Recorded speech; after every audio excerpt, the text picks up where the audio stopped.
The Wanderer Murad. Murad is the successor of the Empire, inheriting a time artifact. The excessive usage of it has caused it to crack, yet Murad can still temporarily wield the power to control time by releasing his seal.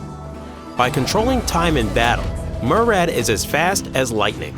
He can break through the limits of time, leap to his enemy and place down a sanctuary of time, trapping his enemies and forbidding them from escaping. Once the artifact's seal is released, he can use temporal turbulence to slay enemies who would dare stand against him.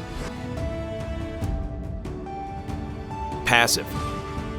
After Murad deals 4 consecutive normal attacks, his attack will increase and unleash the seal on his ultimate.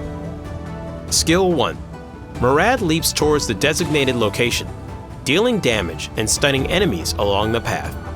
The skill can be released consecutively up to 3 times. On the 3rd release, Murad will return to his initial location. Skill 2. Murad places down a distortion field, dealing damage to enemies within. If the enemy crosses this field in the duration, they will take additional damage, movement speed reduction, and armor reduction. When releasing this skill, Murad cannot be attacked or targeted. Skill 3. This skill can only be used after the seal is released. It will be sealed again after the skill is used. Murad deals multiple attacks to enemies within range, hitting multiple enemies. The more heroes hit, the less damage it deals. This skill will inherit part of the physical life steal. Murad cannot be attacked nor targeted when using this skill. Murad is an extremely flexible assassin-type hero with massive burst damage potential and several life-saving techniques, but he is difficult to learn and even harder to master. Murad's strongest phase is after level 4. He can mainly focus on clearing the field in the early stage. Due to his relative weakness in the early stage, he is dependent on support to help hold the wilderness. If he encounters an enemy, he can quickly use a quick combo of 1A, 2A, 1A to crowd control the enemies. When using Skill 2, you can distance yourself slightly to allow the edge of Skill 2's range to accurately hit enemies and apply armor break and movement speed reduction.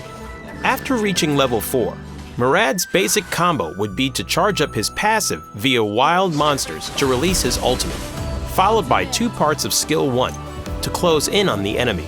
Use Skill 2 and ultimate to deal damage. Then quickly activate Part 3 of Skill 1 to return to where he was.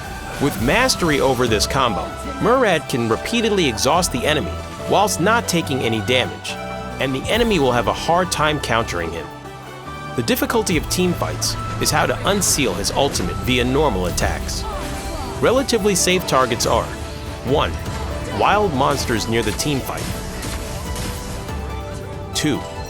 Minions near the teamfight. 3.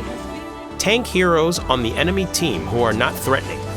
Depending on the situation, use the targets described above to unseal the ultimate, then use Skill 1 to put pressure on the enemy backline. There are many variables in a team fight, and sometimes you can't wait for the 4th normal attack. Thus, Murad's advanced combo is AA, 1A, 1A, 2A, ultimate. Take advantage of wild monsters and other targets to deal 2 normal attacks, followed up by Skill 1 to close the gap.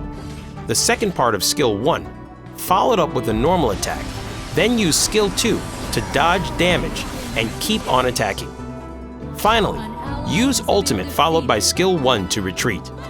If the enemies are familiar with Murad, they will tightly guard your starting position, so you must be cautious when you return. Due to Murad's limited combo, it is difficult to be effective from the front when there is a need to defend. This is when we need to flank from the sides. Find wild monsters or minions to release the seal and then attack. This hero has an in-depth and gorgeous skills. If you're willing to work on your mastery over this hero, he can definitely be your main hero.